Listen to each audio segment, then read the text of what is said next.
Good morning students. आज हम लोग क्लास 4 में संचिता बुक में पढ़ेंगे चैप्टर नंबर 14 सुख की कुंजी। लेकिन सुख की कुंजी पढ़ने से पहले हम आपका 2 मिनट टाइम लेंगे। वह यह है कि 109 पेज पर कुछ भाषा की बात में बचे हुआ था, क्वेश्चन बच गया था, उसको एक बार बोल देते हैं। देखिए, सभी बच्चे जो है 109 पेज एक बार निकालें और देखें। हम लोग जो है कुछ शब्द दिए गए थे भाषा की बात में, जो कि पेज नंबर 108 में है। नीचे दिए गए शब्दों का वाक्य में प्रयोग कीजिए, इस पर चर्चा किए थे। आज आइए क्वेश्चन नंबर 3 देखिए। नीचे कुछ शब्द युग्म में आपस में मिल गए हैं, उन्हें जो है ढूंढकर सही जगह पर लिखना है। शब्द युग्म, शब्द युग्म का अर्थ क्या होता है? युग्म का अर्थ होता है जोड़ा, शब्द के जोड़े, है ना। तो हम ऊपर के जो बॉक्स में दिए गए हैं, इससे क्या करेंगे, लेंगे शब्द को और इस शब्द के साथ मिलाएंगे।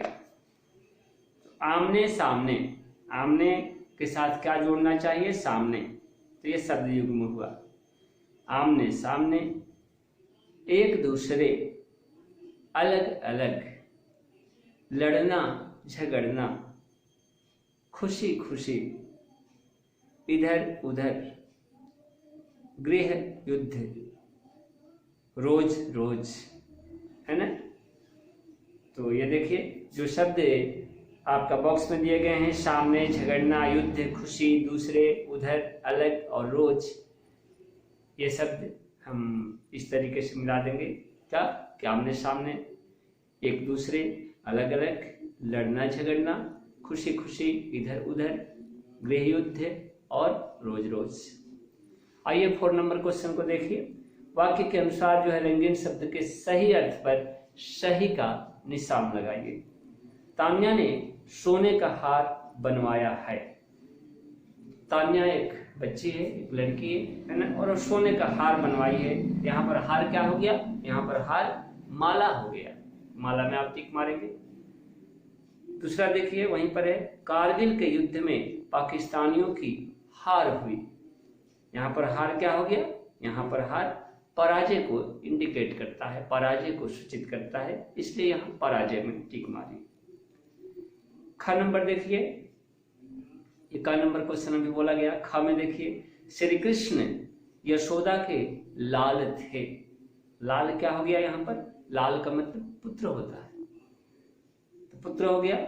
और नेक्स्ट जो है, माँ ने आज लाल साड़ी पहनी है। यहाँ पर लाल क्या हो गया? कलर बता रहा है, रंग बता रहा है, तो यहाँ पर रंग हो गया। ग नंबर देखिए, लड़के और लड़की में भेद नहीं करना चाहिए। लड़के और लड़की में भेद नहीं करना चाहिए, है ना।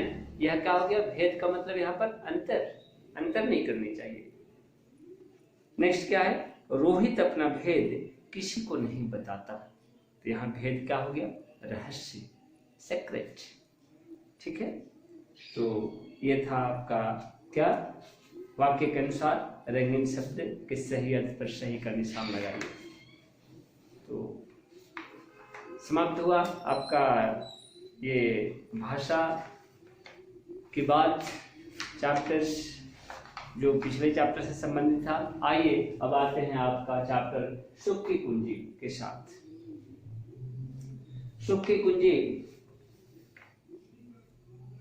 में जो दिया गया है कठिन शब्द, जो नए शब्द दिए गए हैं, पेज नंबर 114 पर आप इसे लिखेंगे, लर्न करेंगे। ठीक है।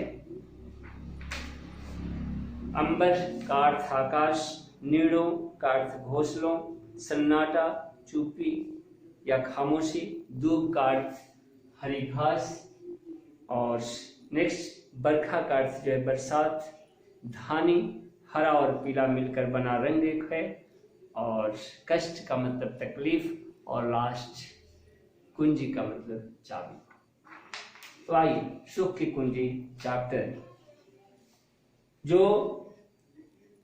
भगवती प्रसाद वर्मा के द्वारा लिखी गई है यह कविता है ना, सुख की कुंजी। सुख की कुंजी यानी कुंजी का अर्थ क्या होता है? कुंजी का अर्थ चाबी होता है। तो सुख की कुंजी क्या है, हम इस कविता के माध्यम से जानने का प्रयास करेंगे। यह कविता प्रकृति से प्रेम करने का संकेत देती है। इस कविता का उद्देश्य प्रकृति से प्रेम करना है। इस कविता का उद्देश्य जो है मौसम के बदलाव को समझाना है, समझना है, और इतना ही नहीं, मौसम के बदलाव को समझते और समझाने के साथ साथ परिश्रम के महत्व को भी हम इस कविता के माध्यम से समझने का प्रयास करेंगे। तो कविता एक बार ध्यान से आप सुने कि तपती धरती तपता अंबर, कण कण बना अंगारा, झुलस रही हरियाली सारी, झुलस रहा जग सारा। पंछी दुबक रहे नीड़ों में, पशु सब हाँफते जाते, छाया भी छाया पाने को सिकुड़ रही शर्माते। छाया सड़कों पर सन्नाटा, तपी जेठ की गर्मी, सूख गई है दूब खेत की, रही न नाम की नरमी। नेक्स्ट आइए पेज। जेठ तपे तो बरखा आए, रिमझिम बरसे पानी, तपन मिटे धरती की सारी, लहराए खेती धाने। जितना जितना कष्ट झेलते उतना ही मिलता आराम, यही तपन है सुख की कुंजी, हो हमको आराम हराम। गांधी ने कहा था आराम हराम है, नहीं गांधी नहीं, जवाहरलाल नेहरू ने। आराम हराम है किसका नारा था? जवाहरलाल नेहरू का, नहीं। तो हमें आराम जो है नहीं करना चाहिए, है ना। ऐसा नहीं, ये नहीं कहा गया कि हमें आराम नहीं करना चाहिए। आराम हराम है का मतलब कि जब आप आराम कर लिए, आराम कहाँ से होना चाहिए? तो आराम जो है हमें जो है हम फिजिकली करते हैं, आराम जो है फिजिकली करते हैं। जब हम सोते हैं तो मेंटली हमको आराम मिलता है, और नहीं तो जीवन में आराम है कहाँ? जीवन हम जब जगते हैं, जब हम उठते हैं, तो सोने तक क्या होता है, हमें आराम नसीब नहीं होता है। हम तो काम काम और सिर्फ काम में लगे रहते हैं, और यही तो जीवन है, यही तो जीना है।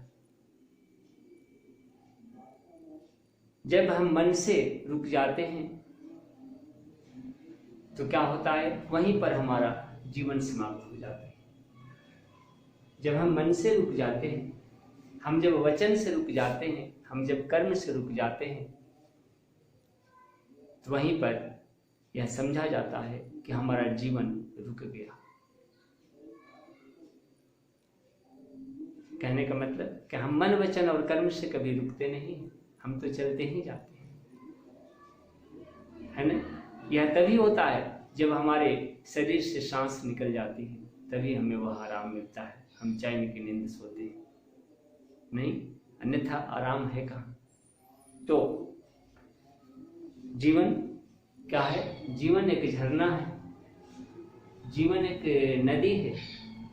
जिस तरह से नदी की धारा के एक बूंद से बोलिए कि ये नदी की धारा की बूंद, तुम एक क्षण के लिए, एक पल के लिए रुको और मेरी बात सुनो। क्या गंगा की वह लहर एक क्षण के लिए, एक मोमेंट के लिए रुकेगी आपकी बात को सुनने के लिए? नहीं, कभी नहीं। तो जीवन भी यही है, जीवन उस झरने के समान होता है।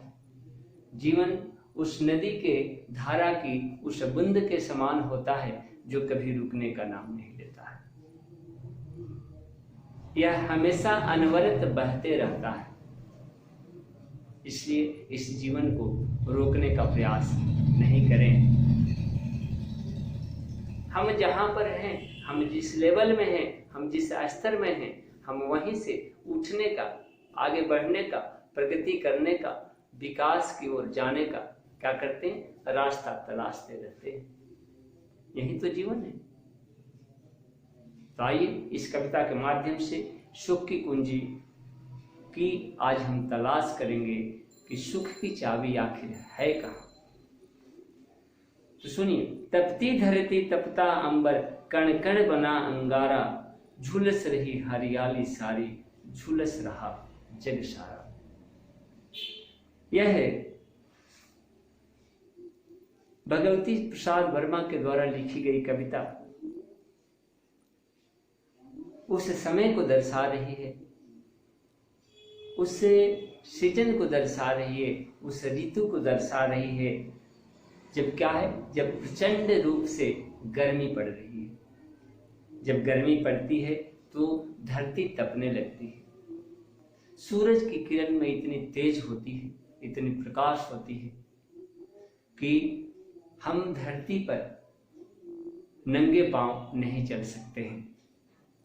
और इस तरह से धरती तो तपती ही तपती है, अंबर भी जो है तपते रहता है, आकाश भी जो है तपते रहता है। हम आकाश पर एक नज़र खुली आंखों से उठा करके नहीं देख सकते हैं। ठीक है। और परिणाम यह होता है कि जून के महीने में चिलचिलाती धूप में हर कण अंगारा बन जाता है, आग की तरह गर्म बन जाता है। और परिणाम क्या होता है? परिणाम इसका यह होता है कि जितनी भी हरियाली है, हरी भरी घासें कहीं दिखाई नहीं देती है, सब कुछ जो है झुलस जाती है। कुछ उचित प्रकार से जिस प्रकार की अग्नि की ज्वाला में क्या होता है, तो घास चाहे पत्तियां, फूल, सब कुछ जो है झुलस जाते हैं, सूख जाते हैं, जलने लगते हैं। और इस प्रकार इस गर्मी के तपन से, इस सूर्य के तपन से, इस सूर्य के आग से, इस सूर्य के ताप से सब कुछ जो है झुलस जाता है। सब कुछ जो है क्या होता है, झुलसा हुआ नजर आता है। यह है आपका भगवती प्रसाद वर्मा के द्वारा लिखी गई कविता का 4 पंक्तियां हम आपके सामने रखे। नेक्स्ट जो है आगे, पक्षी डुबक रहे नीरों में, पशु सब हाँफते जाते, छाया भी छाया पाने को सिकुड़ रहे शर्माते। अगले दिन चर्चा करेंगे। आज के लिए इतना ही। धन्यवाद।